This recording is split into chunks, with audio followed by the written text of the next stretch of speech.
ಸಮಸ್ತ ವೀಕ್ಷಕರಿಗೂ ಯುಗಾದಿ ಹಾಗೂ ಹೊಸ ವರ್ಷದ ಶುಭಾಶಯಗಳು. ಈ ದಿನ ಮಾಡಲೇಬೇಕಾದಂತಹ ಒಂದು ಅತ್ಯಂತ ರುಚಿಕರವಾದಂತಹ ಬೇವಿನ ಸೊಪ್ಪಿನ ಬೇವಿನ ಗಿಡದ ಹೂವಿನ ಗೊಡ್ಡು ಸಾರು ಅಂತ ಅಮ್ಮ ಮಾಡ್ತಾಯಿದ್ರು. ಅದನ್ನು ಇವತ್ತು ನಾನು ಮಾಡಿ ನಿಮಗೆಲ್ಲ ತೋರಿಸುವ ಪ್ರಯತ್ನ ಮಾಡ್ತಾಯಿದ್ದೀನಿ. ದಯವಿಟ್ಟು ನೋಡಿ. ಅದಕ್ಕೆ ಬೇಕಾಗಿರುವ ಸಾಮಾನು ಅಂತಂದರೆ, ಮೊದಲು ಬೇವಿನ ಕೊಂಬೆಯಿಂದ ತೆಗೆದುಕೊಂಡಂಥ ಹೊಸದಾದಂತಹ ಹೂವು, ನಂತರ 1 ಸ್ಪೂನಷ್ಟು ಹುಣಸೆ ಹಣ್ಣನ್ನು ನೆನೆಸಿ ಅದರ ರಸ ತೆಗೆದುಕೊಂಡು ಅದರಲ್ಲಿ 1 ಉಂಡೆ ಬೆಲ್ಲವನ್ನು ನೆನೆಸಿದ್ದೀನಿ.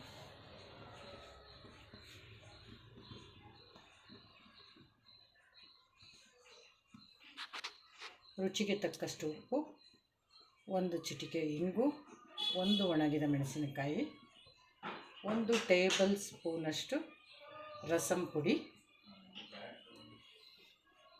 1 ಕೊಂಬೆ ಕೊತ್ತಂಬರಿ, 2-3 ಎಸಳು ಕರಿಬೇವಿನ ಸೊಪ್ಪು. ಈ ಬೇವಿನ ಹೂವಿನ ಗೊಡ್ಡು ಸಾರು ಮಾಡುವ ವಿಧಾನ: ಮೊದಲಿಗೆ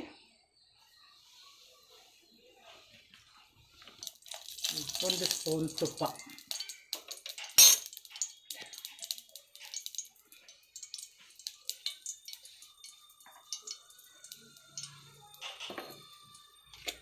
ಮೊದಲಿಗೆ ಸ್ವಲ್ಪ ಸಾಸಿವೆ,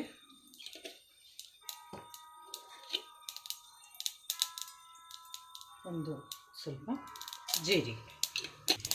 ಸಾಸಿವೆ ಜೀರಿಗೆ ಚಟಪಟ ಅಂದಮೇಲೆ 1 ಚಿಟಿಕೆ ಇಂಗು, ನಂತರ 2 ಎಸಳು ಕರಿಬೇವಿನ ಸೊಪ್ಪು,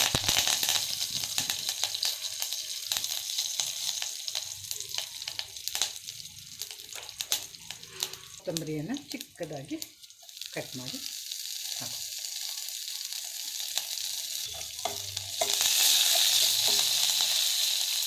ಇದಕ್ಕೆ ಈಗ ಬಿಡಿಸಿ ತೊಳೆದ ಬೇವಿನ ಹೂವನ್ನು ಹಾಕಿ.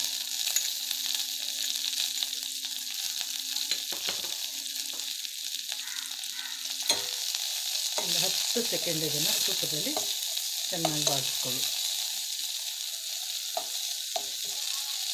ಮೀಡಿಯಮ್ ಫ್ಲೇಮ್ನಲ್ಲೇ ಬಾಡಿಸ್ಕೋಬೇಕು.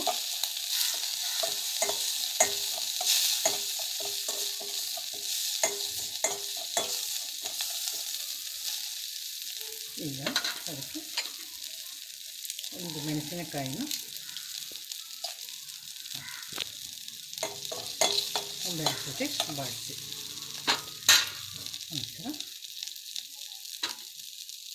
ರುಚಿಗೆ ತಕ್ಕಷ್ಟು ಉಪ್ಪನ್ನು ಹಾಕ್ತಿದ್ದೀನಿ.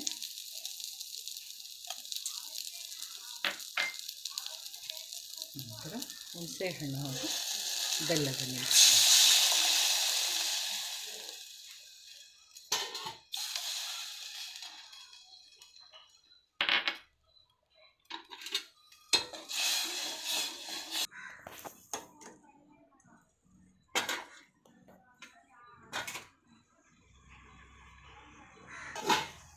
ಈ 1 ಸ್ಪೂನ್ ಮೆಣಸಿನ ಪುಡಿಗೆ ಸ್ವಲ್ಪ ನೀರು ಹಾಕಿ, ಎಷ್ಟು ಬೇಕೋ ಅಷ್ಟು ನೀರನ್ನು ಹಾಕಿ ಮೆಣಸಿನ ಪುಡಿ ಗಂಟಾಗ್ದಂಗೆ ಕಲಿಸ್ಕೊಳ್ಳಿ.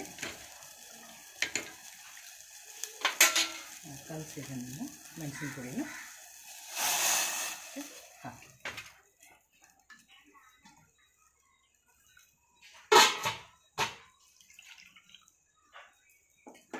ಇನ್ನೂ 1 ಬೌಲು ನೀರು ಹಾಕಿ ಕುದಿಯೋದಕ್ಕೆ ಬಿಡಿ.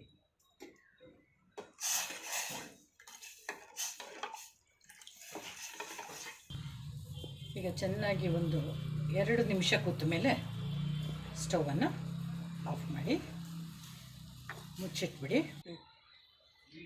ಈಗ ರುಚಿಕರವಾದ ಬೇವಿನ ಹೂವಿನ ಗೊಡ್ಡು ಸಾರು ರೆಡಿಯಾಗಿದೆ. ರುಚಿ ನೋಡಿ. ದಯವಿಟ್ಟು ನಿಮ್ಮ ಕಮೆಂಟ್ಸು ತಿಳಿಸಿ. ಹಾಗೆ ಚಾನಲ್ನ ಸಬ್ಸ್ಕ್ರೈಬ್ ಮಾಡ್ಕೊಳ್ಳಿ, ಶೇರ್ ಮಾಡಿ.